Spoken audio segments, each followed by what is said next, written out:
The morning sky of Kepler 442b turned blood red as massive shadows fell across the mining colony. Daiho pressed his scaled hands against the observation window of the administrative building and watched his peaceful world transform into a nightmare. Above them, 30 Vorthon warships hung in the atmosphere like dark metal clouds, their hulls bristling with weapons that could turn cities into glass. "How many people do we have in the colony?" Daiho asked without turning around. His voice remained steady despite the fear crawling up his spine.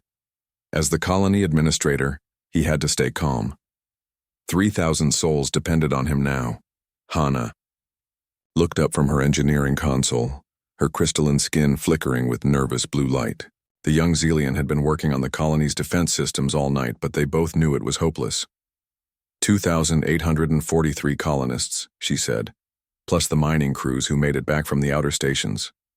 Kiwu stomped into the room, his 4 massive arms carrying enough weapons to outfit a small army.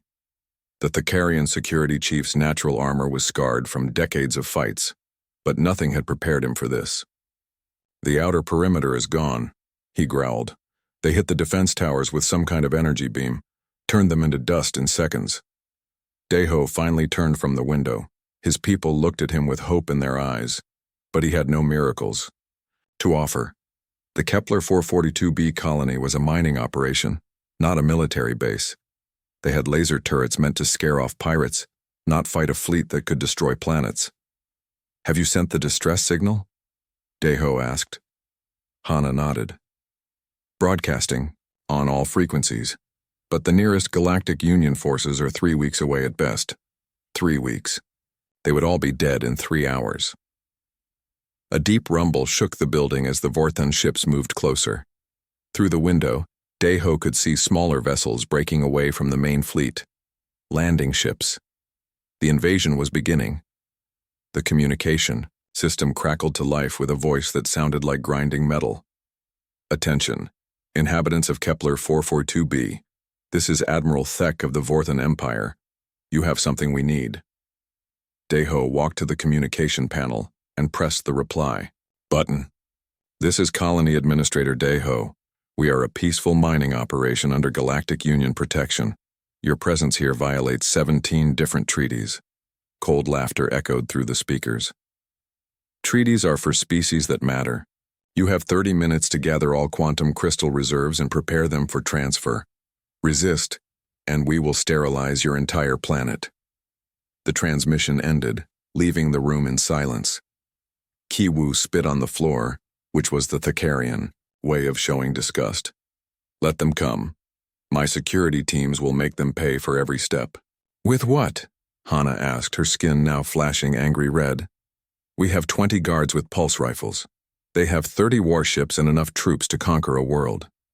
Daiho looked at the tactical display showing the colony layout. The quantum crystal. Mines were the largest deposit ever discovered, buried deep beneath the planet's surface. The crystals powered faster-than-light travel and energy weapons. In the wrong hands, they could fuel wars that would burn across the galaxy.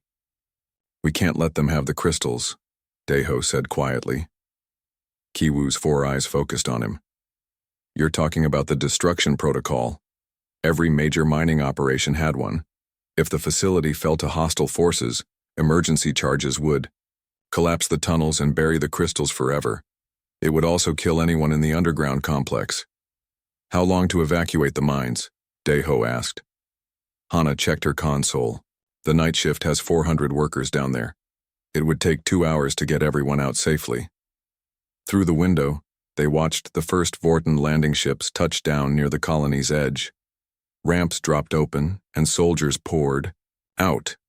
They moved like insects, their black armor gleaming in the red sunlight. Each soldier carried weapons that could punch through building walls. "We don't have 2 hours, Kiwu said. He picked up his biggest rifle and checked the charge. "I'm going to organize the defenses. Maybe we can buy some time." As Kiwu left, more Vorthon ships landed. Hundreds of soldiers now surrounded the colony. They moved with military precision, setting up weapon positions and blocking escape routes. These weren't raiders looking for quick profit. This was a planned invasion. Daiho opened the colony-wide communication channel. His voice echoed through every building, mineshaft, and residential area. Attention all colonists. We are under attack by Vorthon forces. All non-essential personnel should move to the central compound immediately. Mining crews, begin emergency. Evacuation procedures. This is not a drill. Panic spread through the colony like wildfire. Families grabbed their children and ran through the streets. Workers dropped their tools and fled from the mines. But there was nowhere to go. The Vorthons had them surrounded. Hana's console lit up with incoming signals. The outer settlements are reporting heavy casualties, she said, her voice shaking. The Vorthons aren't taking prisoners. Deho felt sick. These weren't soldiers fighting soldiers. These were civilians being slaughtered by an army that saw them as insects. What about the mining crews? 70% evacuated. But the deep crews are still 3 levels down. The elevators can't move fast enough. An explosion rocked the building as Vorthon artillery began its bombardment. The lights flickered, and dust fell from the ceiling. Kiwu's voice crackled over the radio. They're advancing on the main gate. My people are falling back to the second line. Deho looked at the destruction protocol controls. A simple sequence of codes would trigger the charges buried throughout the mine complex. The quantum crystals would be lost forever, but so would hundreds of innocent workers. Sir, Hana said softly, I'm detecting massive energy readings from the Vorthon fleet. They're charging their main weapons. On the tactical display, the enemy warships glowed with building power, enough energy to crack the planet's crust. Deho realized with horror that the Vorthons weren't planning to occupy the colony. They were going to destroy it and dig the crystals from the ruins. How long until they fire? He asked. 15 minutes, maybe less. Deho's hands hovered over the destruction controls. If he triggered them now, he could save the galaxy from whatever the Vorthons planned to do with the crystals. But 320 workers would die instantly. Wait, Hana said, staring at her console with confusion. I'm getting strange. Readings from the outer system. What kind of readings? Something big. Really big. Moving fast from the direction of deep space. Deho looked at the long-range sensors. At the very edge of their detection range, something massive was approaching. But the signature made no sense. It was too large to be a ship and moving too fast to be an asteroid. Could it be a Galactic Union fleet? He asked. Hana shook her head. The energy signature is wrong. I've never seen anything like this. Another explosion shook the building, closer this time. Through the window they could see Vorthon soldiers, advancing through the colony streets. Kiwu's defenders were being pushed back building by building. The radio crackled. This is security checkpoint 3, we're overrun, falling back to the inner perimeter. Then checkpoint 4 reported the same, and checkpoint 5. The Vorthons were closing in like a steel trap. Sir, Hana said urgently, the Vorthon ships are almost ready to fire. Energy readings are at 90%. Deho's finger moved toward the destruction protocol button. Better to die as free beings than live as slaves. Better to destroy the crystals than let them fuel galactic war. Wait, Hana shouted. The unknown contact is accelerating. This can't be right. What? It's moving at 70% light speed. Nothing can go that fast in normal space. Deho looked at the sensor display. The massive object was, indeed, moving impossibly fast, leaving a trail of bent spacetime behind it like a wake. As they watched, it began to slow down, but even its deceleration defied known physics. How big is it? Deho asked. Hana recalibrated the sensors twice, before answering. If these readings are correct, it's 12 kilometers long. That's bigger than a Vorthon dreadnought. 12 kilometers. That was the size of a small city, not a starship, but it was definitely artificial. The sensor returns showed metal and energy patterns unlike anything in the galactic database. The building shook again as Vorthon forces breached the inner perimeter. Kiwu's voice came over the radio, strained and desperate. They're in the compound. All security teams fall back to the administrative center. We'll make our last stand here. Deho looked at his friends. Hana, brilliant and young, with her whole life ahead of her. Kiwu, brave and loyal, fighting impossible odds to protect them all. They deserved better than to die on this forgotten world. The Vorthon fleet is at full power, Hana reported. They're targeting the administrative complex. On the tactical display, every enemy ship glowed white-hot with barely contained energy. In seconds, those weapons would fire and turn the entire area into molten rock. The 300 workers still trapped in the mines would die anyway. Daeho reached for the destruction protocol. "Sir!" Hana screamed. "The unknown contact is hailing us." Daeho froze. "What?" "Someone is trying to communicate. The signal is... It's using old galactic standard. Very old." The communication panel lit up, with an incoming transmission. The voice that emerged was unlike any. 3 days had passed since the massive human ship appeared in the sky above Kepler 442b, and the situation had become a deadly waiting game. The Vorthon fleet remained in orbit, their weapons trained on both the colony and the mysterious vessel that dwarfed their entire armada. Admiral Thek had not withdrawn, but he had not attacked either. Something about the human ship made even the arrogant Vorthons pause. Sujin wiped blood from her hands as she moved between the wounded in the makeshift hospital. The colony's medical center had been destroyed in the first day of bombardment, so they had converted the old storage warehouse into a treatment facility. The Corvan medic had not slept in 72 hours, but the injured kept coming. "How many more?" she asked Bora, who was helping carry stretchers. The Thakarian militia leader set down a wounded colonist and flexed all 4 arms to work out the cramps. 15 in the last hour. The Vorthons are getting bolder. They're testing our defenses, with small raids. Sujin looked around the warehouse at the rows of injured. Xelians with their crystalline skin cracked and bleeding. Corvans with scales torn by plasma burns. Thakarians with their natural armor melted by energy weapons. All of them civilians who had been living peaceful lives before the invasion. "Any word from the human ship?" Sujin asked. Bora shook her massive head. "Nothing since that first transmission. It just sits there like a metal moon, watching." Outside the warehouse, they could hear the distant sound of weapons fire as Kiwus, security teams fought another Vorthon probe. The enemy wasn't trying to take the colony quickly anymore. They were wearing the defenders down, building by building, life by life. In the communication center, Tae-young stared at his console with red-rimmed eyes. The young Xelian had been trying to contact anyone who might help for 3 straight days. The Galactic Union, merchant ships, even pirates. Anyone with weapons who might care that innocent people were dying. "Still nothing?" Hana asked as she entered the room. The engineer had been working around the clock to keep the colony's power systems running after the Vorthon attacks. "The Union fleet is still 2 weeks away," Tae-young said. "I managed to reach a merchant convoy, but they won't come anywhere. Near a Vorthon battle fleet." He gestured at his screens in frustration. "I even tried to contact the criminal syndicates. They laughed at me." Hana sat down heavily in a chair. Her crystalline skin was dim with exhaustion, flickering between blue and gray. "What about the human ship?" "I've been trying to hail them every hour. They're not responding." Through the window, they could see the massive vessel hanging motionless in the sky. It had not moved since arriving, but somehow its presence made the air itself feel different, heavier, more dangerous. "Maybe they're deciding whether we're worth saving," Hana said quietly. Tae-young shook his head. "I don't think that's it.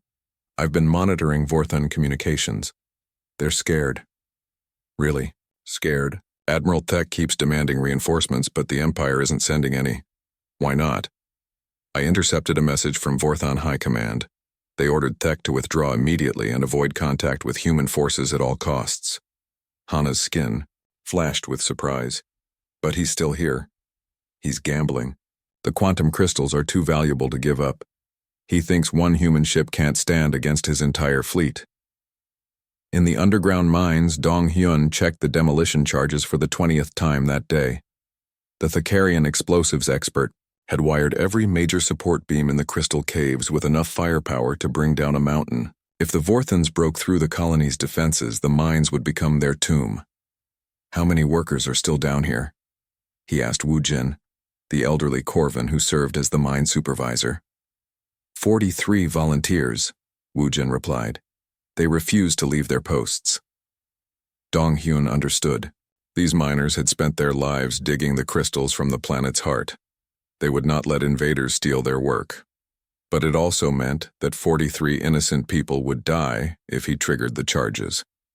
"Tell me again about the humans," Dong-hyun said as he armed another explosive device. Woo Jin smiled, his old scales gleaming in the artificial light. "My grandfather told me stories his grandfather told him, from the old days when the galaxy was young and wild." "Are they really as dangerous as the legends say?" "More dangerous," Woo Jin said seriously. "The stories say they come from a world where everything tries to kill everything else, where the weather can freeze or burn you to death, where the very air is poisoned to most species. That sounds impossible. Most things about humans sound impossible. They say human children play games that would kill adult warriors from other species. They say humans think differently than any other race. When faced with a problem, most species try to find a way around it.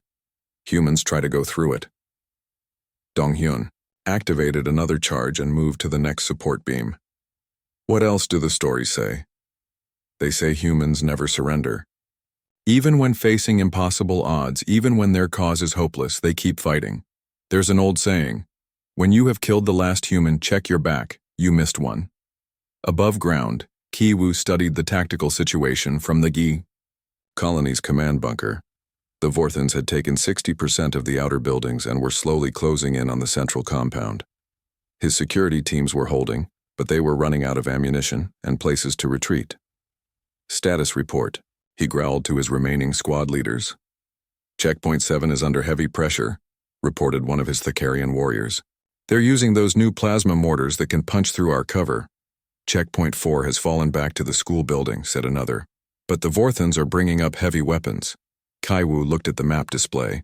Red markers showed enemy positions getting closer to vital facilities. The hospital, the communication center, the administrative building where Daeho was trying to coordinate the defense. "How much ammunition do we have left?" Kaiwoo asked. "Maybe 6 hours of continuous fighting. Less if they hit us with everything at once." 6 hours. Ki-woo had been in dozens of battles during his long career, but this was the first time he faced enemies with overwhelming superiority in numbers, weapons, and technology. His people were brave, but bravery could not stop plasma cannons. A new sound made everyone in the bunker look up. Deep, thrumming vibrations that seemed to come from the planet itself. Through the reinforced windows, they could see the human ship beginning to move. "Finally," one of the warriors said. "Maybe they're going to help us." But the massive vessel was not moving toward the Vorthon fleet. Instead, it was positioning itself directly above the colony. As they watched, sections of its hull began to glow with contained energy. In the communication center, Tae-young's console suddenly came alive with signals. "I'm getting transmissions from the human ship," he called out. The voice of Captain Park filled the room again, calm and controlled, as before. "Kepler 442b colony, this is Captain Park. We are about to begin evacuation procedures. Please gather all non-combatants in the central plaza," Tae-young quickly replied. "Captain Park, this is the colony communication center. We have nearly 3,000 people here, and the Vorthons have us surrounded." "Understood. Please maintain calm and follow evacuation protocols. We will handle the Vorthon forces. But sir, they have 30 warships and thousands of troops." There was a pause before Captain Park replied, and when he spoke, there was something in his voice that made Tae-young's spine tingle. "We are aware of the tactical situation. Please begin evacuation procedures immediately." The transmission ended, leaving the room in tense silence.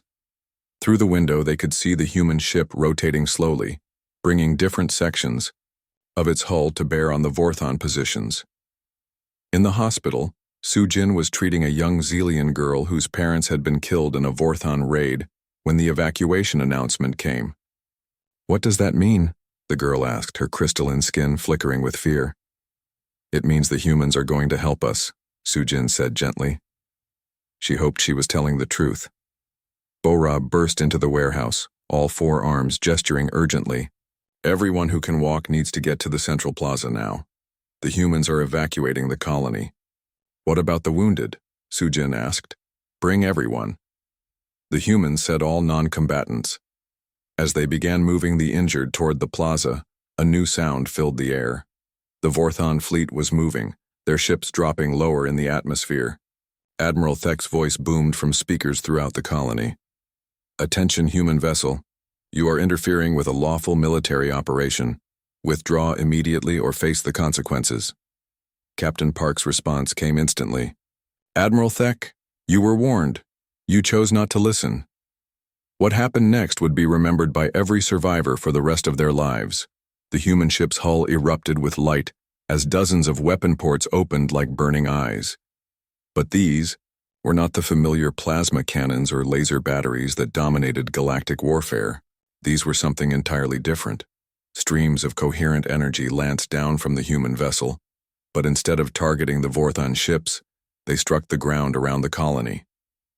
Where the beams touched, reality seemed to bend and twist. Vorthon soldiers simply vanished, their atoms scattered across dimensions. Weapons installations melted into puddles of liquid metal. Entire sections of the siege line simply ceased to exist. Indite. The evacuation of Kepler 442b had become a desperate race against time. As the human ship slowly advanced toward the Vorthon fleet, the colonists gathered in the central plaza under a sky that flickered with barely contained energy. The massive vessel above them had become the center of a growing storm of power that made the air itself taste of lightning and possibilities. Mi Young clutched her grandmother's hand as they joined the crowd of evacuees. The 8-year-old Zelian girl had been asking questions all day that the adults could not answer. Grandmother, are the humans really going to save us? Old Wu Jin looked down at his granddaughter with tired but kind eyes. His scales were gray, with age, and he had seen things in his long life that most people could only imagine. The humans have traveled across the galaxy to help strangers they have never met, he said gently. What do you think that tells us about them? That they're heroes? Mi Young asked, her crystalline skin flickering with hope. Perhaps. Or perhaps they simply understand something that the rest of us have forgotten. Around them, thousands of colonists waited with their meager possessions, families holding children, workers still covered in quantum crystal dust from the mines, medical staff caring for the wounded on portable stretchers, all of them looking up at the human ship with a mixture of hope and wonder. Dong Hyun emerged from the mine entrance, his 4 massive arms carrying demolition equipment. The Thakarian explosives expert had spent the morning preparing to destroy everything they had built, rather than let it fall into Vorthon hands. Now he wasn't sure if that would be necessary. The charges are set, he reported to Daeho. If the humans can't stop the Vorthons, we can still deny them the crystals. Daeho nodded, but his attention was focused on the human vessel. As colony administrator, he had read every report about the mysterious species from the galactic rim. Most scholars believed they were myths, space legends created by frightened traders and drunk explorers. But the ship hanging over their heads was definitely real. Have you ever seen technology like that? Daeho asked Hana. The young engineer shook her head, her skin pulsing with nervous blue light.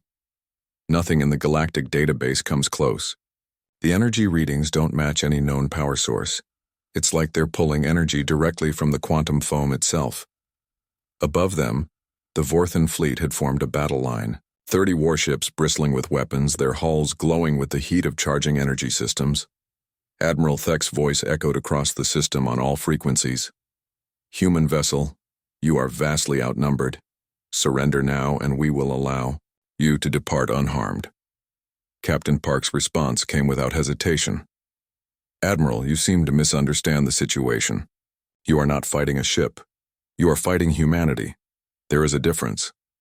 In the communications center, Tae Young was monitoring transmissions from across the star system.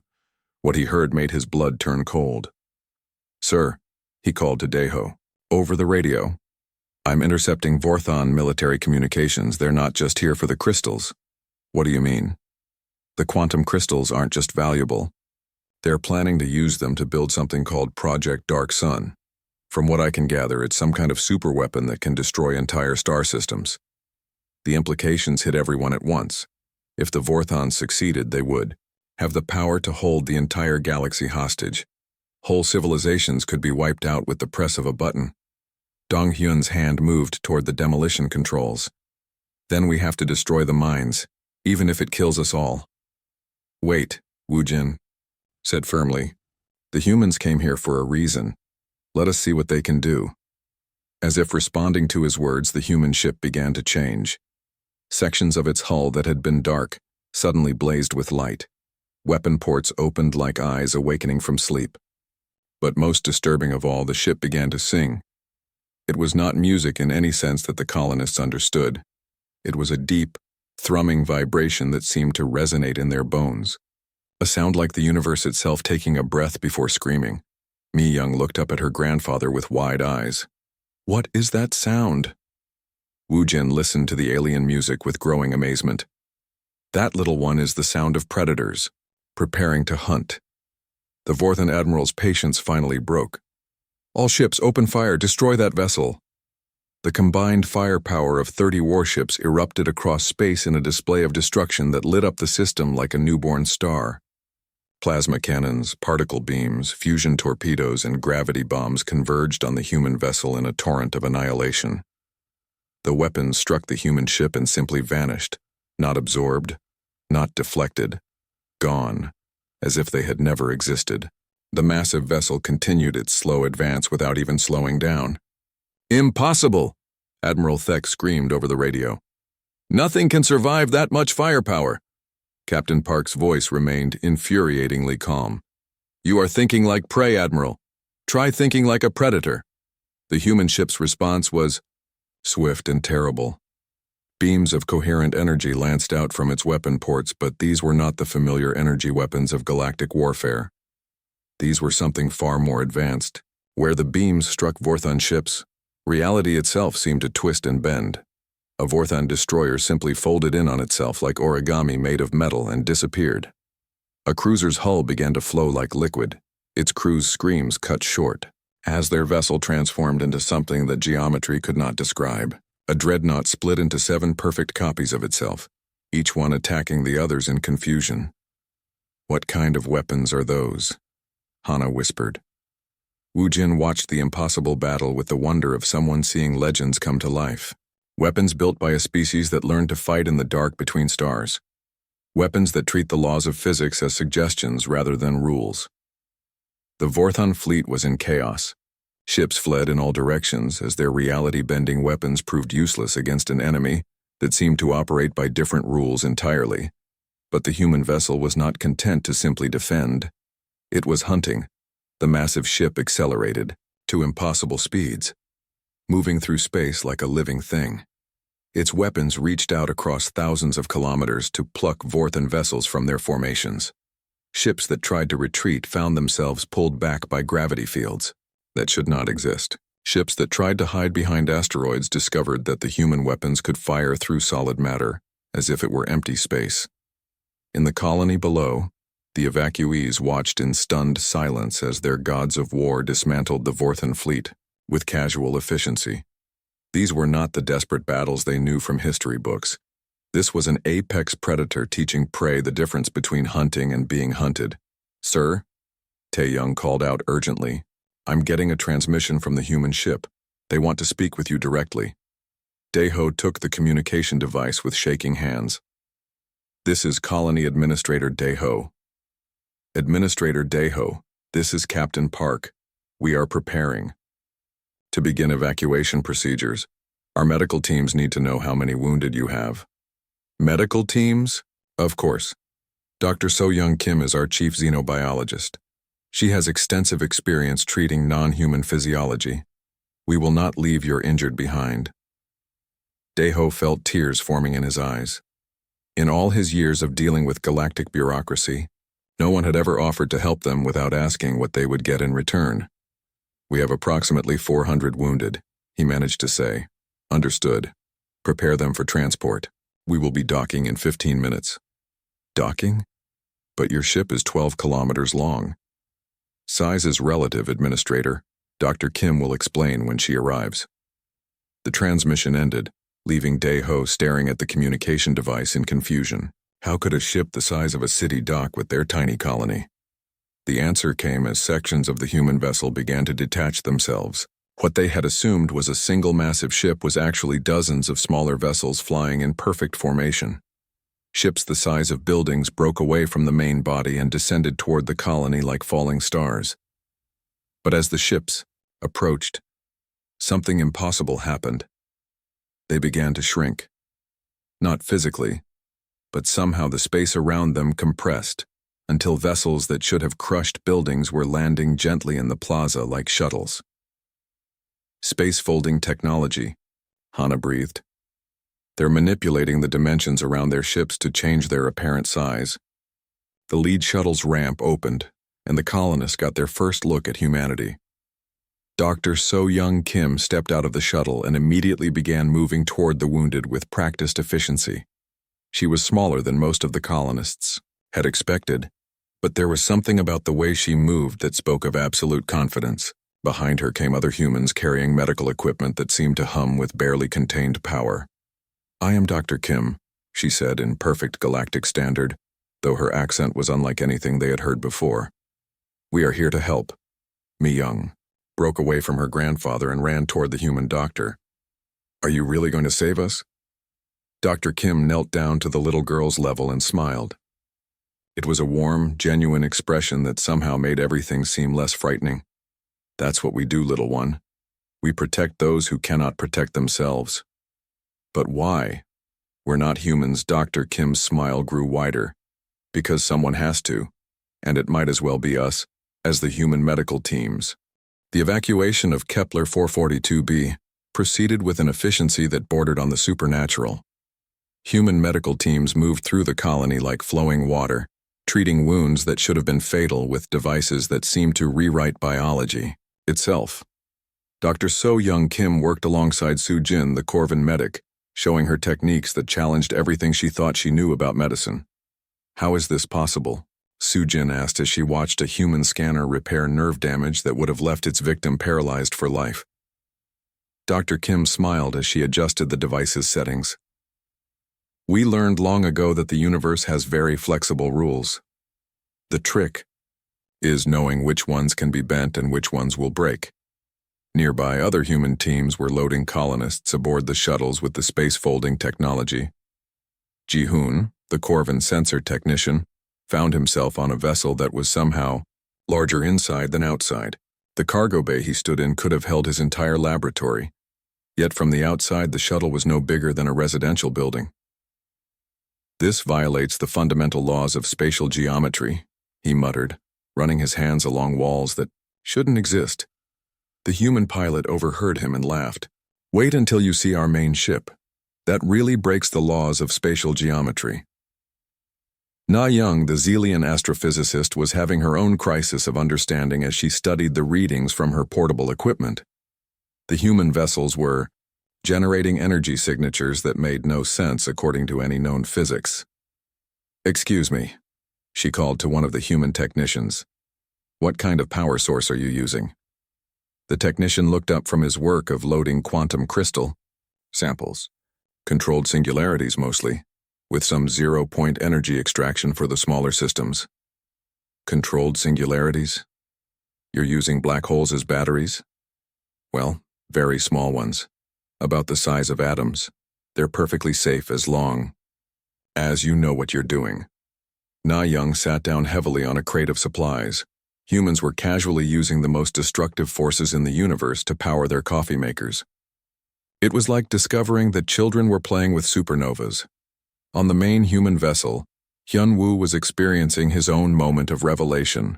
The Thakarian warrior had spent his life believing that his people were among the strongest in the galaxy.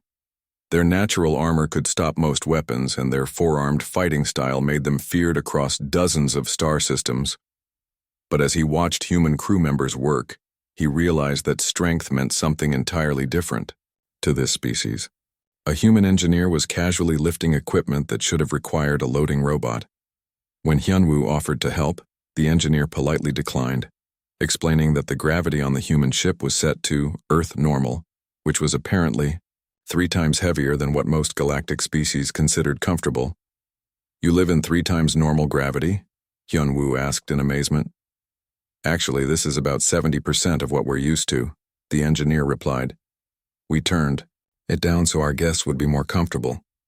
Hyun-woo tried to imagine what kind of world would produce beings who treated crushing gravity as normal. What kind of environment would forge creatures who could bend reality itself to their will? In the communication center of the human ship, Tae-young was finally getting answers to questions that had haunted him for days.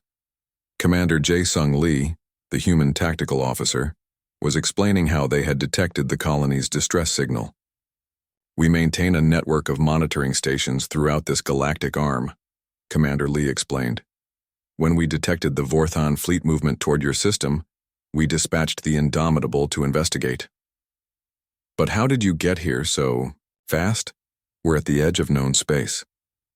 Distance is relative when you understand how space-time really works. We don't travel through space so much as we convince space to move around us. Tae-young's head was spinning. The Galactic Union has been trying to develop faster-than-light travel for thousands of years. How long have humans had this technology? Commander Lee paused in his work and looked thoughtful. About 600 years, give or take. We had some very motivated scientists after the Third Global War. Third Global War? Humans have a talent for learning from our mistakes, usually after making very expensive ones first. In the depths of the human vessel, Dae-ho was being given a tour by Captain Park himself. The colony administrator had expected to meet a gruff military commander, but Captain Park was soft-spoken and thoughtful, more like a university professor than a warrior. Your ship is incredible, Dae-ho said as they walked through corridors that seemed to stretch forever. How many people does it carry? The Indomitable has a crew of about 12,000, Captain Park replied, though that includes our civilian specialists, families, and support staff. We're designed for long-range missions that can last decades. Families? You bring children on a warship? Captain Park smiled. Dae-ho, what you call a warship, we call a mobile city. Our children grow up learning that the universe is vast and dangerous but also beautiful and worth protecting.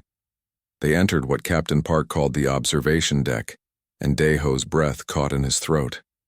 The room was a transparent dome that provided a complete view of the space around them.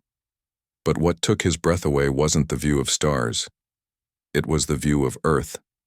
Somehow, impossibly, he could see a blue-green world hanging in space as if it were just outside the window. A world covered in clouds and continents with a single large moon hanging nearby. How is this possible? Dae-ho whispered. Quantum entanglement with our home system, Captain Park explained. No matter where we go in the galaxy, we can always see home. It reminds us what we're fighting for. Dae-ho stared at the impossible view and tried to understand what he was seeing. Your world. It's beautiful. It's also the most dangerous planet in the galaxy, Captain Park said with obvious pride. Everything there is trying to kill everything else. The weather can freeze you solid or cook you alive. The very air will poison most galactic species, and the local life forms. He chuckled. Let's just say that what you call dangerous predators we call household pets. Then why do you love it so much? Captain Park was quiet for a long moment. Because it taught us that survival isn't about being the strongest or the smartest. It's about never giving up, about protecting those who can't protect themselves, about standing together when the darkness comes. Back on Kepler 442b, the last of the colonists were being evacuated as human engineering teams worked to stabilize the quantum crystal mines. The massive deposits were too valuable to abandon, but they were also too dangerous to leave unguarded.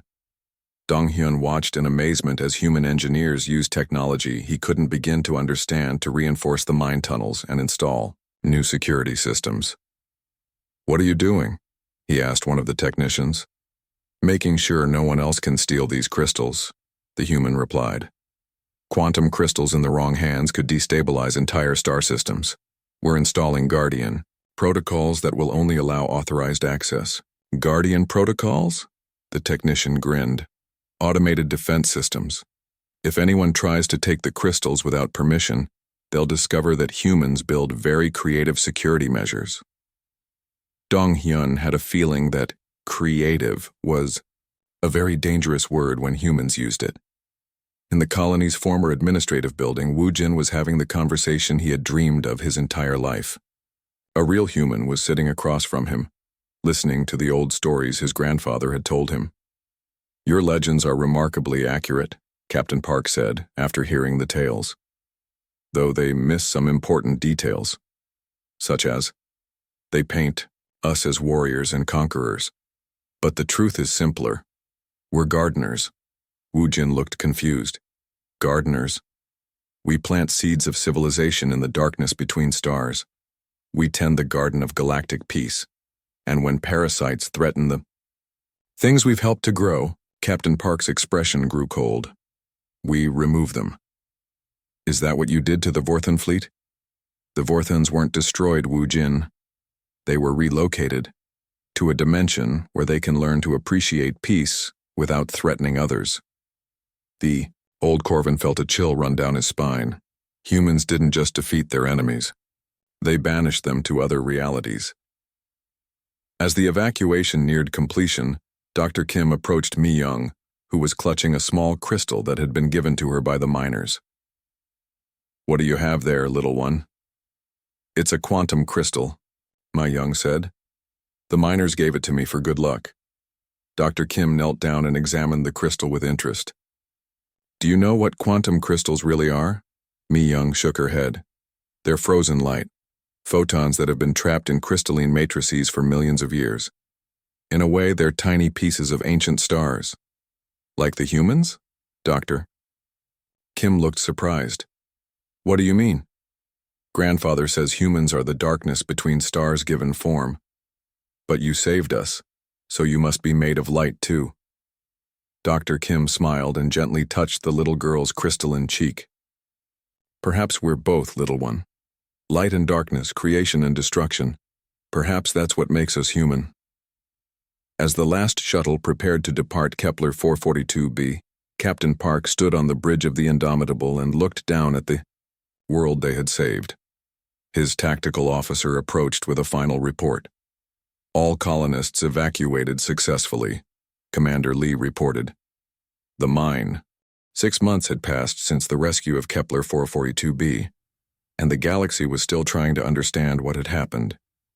The news of humanity's existence had spread like wildfire through every star system, every trading post, every government, center from the galactic core to the outer rim. Overnight, the political landscape of known space had shifted. On the restored colony of Kepler 442b, now under the protection of automated human defense systems, Daeho stood in his rebuilt office and watched ships from across the galaxy arrive daily.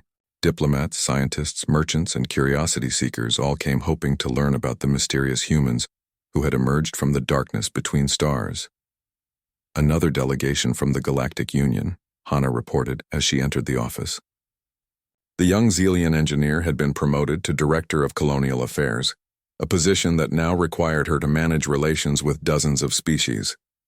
"They want to establish a permanent embassy." Daeho sighed. "That makes 17 different governments that want to build embassies here. What do they think we are, the capital of the galaxy?" "In a way we are," Hana said thoughtfully. "We're the only place where anyone has successfully contacted humans. Every species in the galaxy wants to know what they're like." Through the window, they could see the massive construction projects transforming their once quiet mining colony. The Galactic Union was building a diplomatic quarter. The Merchant Confederation was constructing trade facilities. Even the normally isolationist Crystalline Assembly had sent architects to design a cultural exchange center. But the most impressive structure was the one the humans had built. The human embassy was a work of art that challenged every preconception about what buildings could be. It existed in several dimensions simultaneously, its architecture flowing like frozen music through space-time. From the outside, it appeared to be a modest structure no larger than a house. From the inside, it contained gardens the size of cities, libraries that held the knowledge of 1,000 worlds, and meeting halls where gravity was optional. Any word from Ambassador Chen? Daiho asked. She's still in meetings with the Vorthon Rehabilitation Committee, Hana replied. Apparently, the Vorthons who were relocated to the peaceful dimension are adjusting well to their new existence. Daiho shook his head in amazement. Only humans would think to solve the problem of aggressive aliens by moving them to a reality where violence was impossible. The former Vorthon emperor was now reportedly writing poetry and studying philosophy in a dimension where conflict literally could not exist. And Admiral Thek? He's become a painter from what I hear. His artwork is actually quite beautiful, though he keeps trying to paint starships that look like weapons of mass destruction. A soft chime announced an incoming communication. Captain Park's familiar voice filled the room, though the man himself was supposedly halfway across the galaxy aboard the Indomitable. Good morning, Administrator Daiho. I hope the day finds you well. Captain Park, Daiho replied warmly. It's always good to hear from you. Where are you calling from today? Technically, I'm in 17 different locations simultaneously, Captain Park said with amusement. The benefits of quantum entanglement communication, but my primary consciousness is currently exploring the Magellan Nebula with a scientific expedition. Any interesting discoveries? We found a species of crystalline entities that communicate through gravitational waves. Dr. Kim is fascinated. She's convinced they're trying to teach us new mathematics. Hana leaned forward. Captain, we're still getting questions about human technology. The Galactic Science Council is desperate to understand how you manipulate space-time so easily. Understanding and wisdom are different things, Captain Park replied gently. We've learned that sharing advanced technology with unprepared civilizations usually ends poorly for everyone involved. But surely some basic principles— Hana, Captain Park interrupted kindly. Let me tell you a story. 300 years ago, humans discovered how to split atoms. We thought we had found the key to unlimited energy and peace. Within decades, we had built weapons that could destroy entire continents. We nearly made our own world uninhabitable. But you learned from that mistake, after paying a terrible price. The Third Global War taught us that power without wisdom is the path to extinction. That's why we've remained hidden for so long. We've been watching the galaxy, learning about its peoples, waiting for the right time to make contact. Daiho felt a chill. And now is the right time? The Vorthon threat to your colony was just the beginning. Our long-range sensors have detected movement in the galactic dark zones. Ancient powers are stirring, forces that make the Vorthon Empire look like children playing with toy weapons. In the human embassy's main conference room, a meeting was taking place that would reshape galactic civilization. Representatives from every major species sat around a table that existed in folded space, allowing beings of vastly different sizes to participate as equals. Dr. So-Young Kim stood at the center of the room, using holographic displays to show information that made seasoned diplomats gasp in shock. Images of massive structures hidden in the void between galaxies, energy signatures that suggested technologies millions of years old, fleet movements that indicated intelligence beyond current galactic understanding. The entities we call the Harbingers have been dormant for approximately 50,000 years, Dr. Kim explained. But our monitoring stations have detected increased activity in their realm over the past decade. A Thekarian diplomat raised one of his 4 hands. What exactly are these Harbingers? We believe they are the remnants of the galaxy's first technological civilization, a species that achieved transcendence but chose to retreat from normal space-time rather than interfere with younger races. And now they're returning? Dr. Kim's expression grew grave. Something has changed. Something that threatens not just our galaxy, but the fundamental structure of reality itself. The Harbingers are awakening to deal with a crisis that spans multiple dimensions. An elderly Corvan scientist leaned forward. What kind of crisis? We're still gathering data, but preliminary analysis suggests an invasion from outside our reality. Entities that exist in the spaces between universes are attempting to enter our dimension. If they succeed, everything we know will cease to exist. The room fell silent as the implications sank in. They were facing a threat that made galactic wars seem like minor disputes. "What can we do?" asked a Xelian representative. "Together? Perhaps everything. Alone? Nothing at all." Dr. Kim activated another holographic display showing the current state of galactic civilization. Hundreds of species scattered across millions of worlds, most of them unaware of the approaching danger. "Humanity has spent 6 centuries preparing for this moment," she continued. "We've built ships that can traverse impossible distances. We've developed weapons that can rewrite the laws of physics. We've learned to work with forces that most species consider mythical. But it won't be enough. Not alone. We need allies. We need every species, every world, every brilliant mind in the galaxy working together. Because what's coming isn't just another war. It's a test of whether intelligence and cooperation can triumph over chaos and entropy." Back on the colony, Wu Jin was telling stories to a group of children from a dozen different species. Mi Young sat in the front row, her crystalline skin bright with excitement as she listened to tales of human heroism. "And that's how Captain Park convinced the Void Dragons to help defend the Andromeda Gateway," Wu Jin concluded. A young Thacarian boy raised his hand. "Are all humans as brave as Captain Park?" Wu Jin considered the question carefully. "Humans have a saying, courage isn't the absence of fear. It's acting despite being afraid. Every human I've met carries that philosophy in their hearts. Will we ever be as brave as humans?" Mi Young asked. "Little one," Wu Jin said gently. "Bravery isn't something that belongs to one species. It's something that grows when people choose to stand together against the darkness. And when that day comes, we'll all be braver than we ever imagined possible." As if summoned by his words, the sky above the colony filled with light. Hundreds of human ships emerged from folded space, their hulls gleaming with contained starfire. But they were not alone. Ships from every galactic civilization accompanied them, Corvan diplomatic vessels flying alongside Thacarian war cruisers, Xelian science ships working in formation with human dreadnoughts. The greatest alliance in galactic history was taking shape above a former mining colony that had become the symbol of hope for every thinking being in known space. Captain Park's voice reached every person on the planet through quantum entanglement communication. "People of Kepler 442b, citizens of the galaxy, this is Captain Jinwoo Park of the Human Colonial Defense Fleet. Today marks the beginning of a new age. Today, we stop hiding in the shadows and step forward as guardians of everything we hold. Dear, the darkness between stars is vast and full of wonders, but it also holds dangers that no single species can face alone. That's why we've come together, not as conquerors or subjects, but as partners in the greatest adventure in galactic history. To every human listening to this transmission, the long watch is ending. It's time to come home to the galaxy that needs us, to every non-human species. Welcome to the alliance that will determine whether intelligence T.